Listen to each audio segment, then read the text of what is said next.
Dans cette vidéo, je vais vous expliquer comment on résout les équations du premier degré. Donc, partons d'un exemple.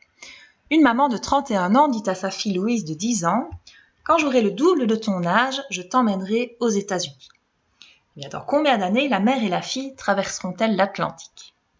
Pour répondre à cette question, il est utile de mettre le problème en équation.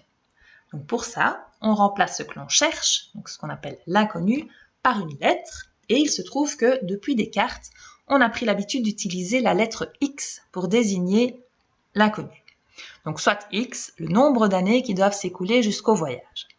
Donc, une équation, c'est une égalité dans laquelle apparaît une inconnue. Donc, pour avoir une égalité, il faut exprimer une même valeur de deux manières différentes.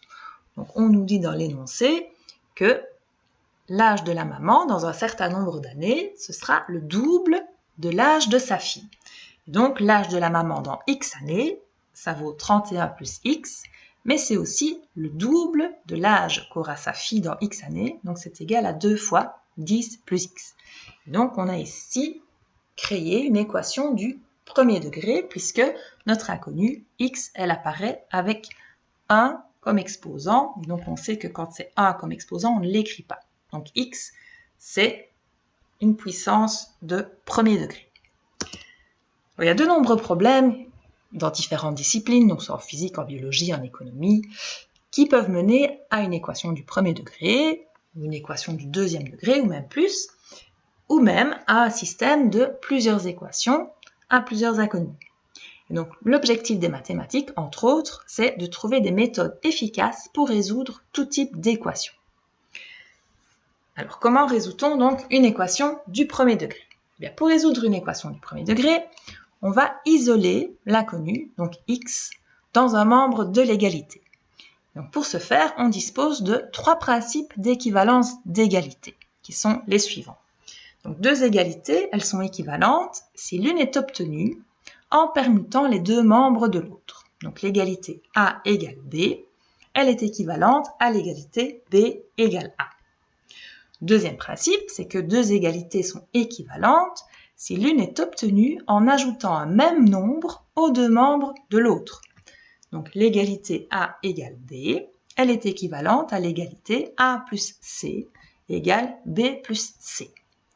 Et troisième principe, c'est que deux égalités sont équivalentes si l'une est obtenue en multipliant ou divisant les deux membres de l'autre par un réel non nul. Donc, l'égalité A égale B est équivalente à l'égalité A fois C égale B fois C, ou encore à l'égalité A divisé par C égale B divisé par C, donc à condition évidemment que C soit non nul. Donc, pour résoudre l'équation 31 plus x égale 2 fois 10 plus x, nous allons utiliser ces principes pour essayer d'avoir x tout seul dans un membre de l'égalité. Et en général, on met plutôt l'inconnu dans le membre de gauche. Alors, avant d'essayer d'isoler l'inconnu, puisque nous avons un produit facteur par une parenthèse, nous allons l'effectuer. Et donc, 2 fois 10 plus x, ça nous donne 20 plus 2x. Et donc, première étape, c'est de ramener tous les termes en x dans un membre de gauche, c'est-à-dire de faire disparaître le 2x qui est dans le membre de droite. Donc, pour y arriver, eh bien, je dois ajouter aux deux membres l'opposé de 2x. C'est-à-dire ajouter moins 2x. Donc, on obtient dans le membre de gauche 31 plus x moins 2x égale 20 plus 2x moins 2x, puisque tout ce qu'on fait dans un membre de l'égalité, on doit aussi le faire dans l'autre. Donc, nous obtenons dans le membre de gauche 31 moins x, et dans le membre de droite, il n'y a plus d'x, puisque 2 moins x moins 2x, ça fait bien 0, il nous reste 20. Alors, si on veut isoler le terme en x dans le membre de gauche, nous avons 31 qui nous gêne, donc il faudrait supprimer 31, c'est-à-dire ajouter à 31 son opposé, moins 31. Donc, tout ce qu'on fait dans le membre de gauche, on le fait dans le membre de droite, et donc on obtient 31 moins x égale 20 moins 31, c'est-à-dire moins x égale moins 11. Alors, on y est presque, puisque on n'a pas x dans le membre de gauche, mais moins x. Donc, comment passer de moins x à x? Eh bien, en divisant par moins 1. Et donc, si je divise le membre de gauche par moins 1, je divise aussi le membre de droite par moins 1. Et donc, de moins x égale à moins 11, j'obtiens que x est égal à 11.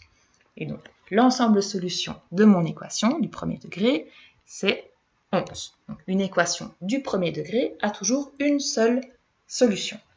Et donc, si on veut répondre à la question posée dans le problème, eh bien, Louise et sa maman, elles iront aux États-Unis dans 11 ans. Et donc, si on veut généraliser, eh bien, nous allons passer de notre exemple, où on a fait apparaître des valeurs numériques, à un exemple plus théorique, c'est-à-dire on remplace les nombres par des lettres qu'on appelle dans ce cas-là des paramètres. Donc, ce sont des lettres qui sont remplacées par des nombres dans les exercices. Donc, en général, les paramètres, on les remplace par les premières lettres de l'alphabet, donc A et B. Et donc, une équation du premier degré, c'est une équation qu'on peut ramener à l'égalité ax plus b est égal à 0. Donc, si je veux isoler x, je vais d'abord supprimer le b, donc j'ajoute aux deux membres de l'égalité l'opposé de b, donc qui est le terme indépendant. Donc on obtient ax plus b moins b égale 0 moins b, c'est-à-dire ax égale moins b. Donc pour avoir x, je vais diviser les deux membres de mon égalité par a, et comme je sais que a est non nul, ça ne pose pas de problème, et donc nous avons, si ax égale moins b, eh bien ax sur a, c'est-à-dire x égale moins b sur a, qui est donc la solution de mon équation du premier degré. Alors, deux petites remarques, c'est que si a est nul, il ne s'agit plus d'une équation du premier degré, mais ça vaut peut-être quand même la peine de s'y intéresser, on a en fait dans ce cas deux possibilités. Donc soit b est nul, donc on a comme équation 0x égale 0, qui est ce qu'on appelle une équation indéterminée. Ça signifie que tout réel est solution. Je peux remplacer x par ce que je veux, parce que 0 fois n'importe quoi, ça fait 0. J'aurai bien une égalité vérifiée. Donc l'ensemble solution est l'ensemble de tous les réels. Et si b est non nul, on a comme équation 0x égale b, qui est une équation impossible, puisque 0 ne peut pas être égal à un nombre non nul. Donc l'ensemble solution est l'ensemble vide, donc que l'on peut écrire avec un 0 barré. Deuxième remarque, c'est que si on a des dénominateurs dans l'équation du premier degré, le plus simple, eh bien, ça va être de mettre les deux membres sur un même dénominateur.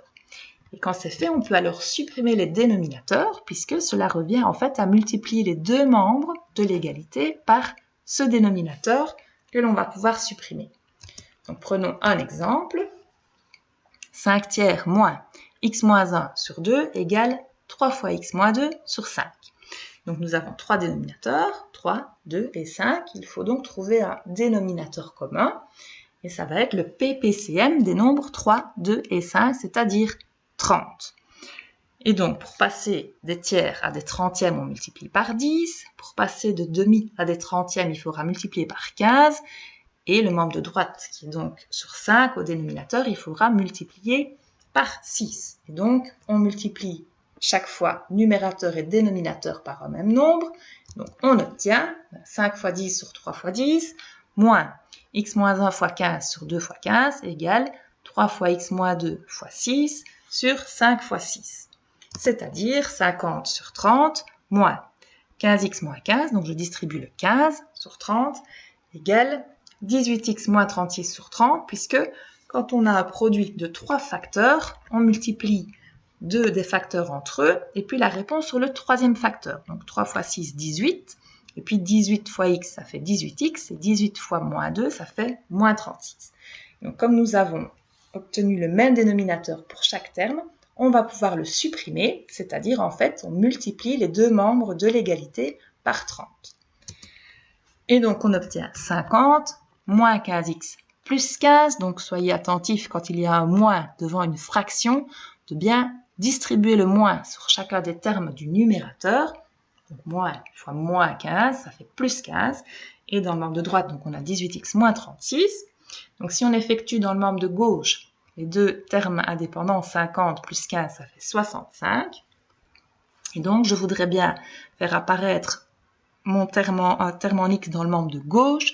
Donc comme j'ai des x dans le membre de droite, il va falloir les supprimer. Donc pour supprimer 18x, eh bien, je fais une soustraction. Donc on fait moins 18x dans le membre de droite et je dois faire la même chose dans le membre de gauche. Donc il apparaît un moins 18x dans le membre de gauche qui fait disparaître par la même occasion le 18x du membre de droite.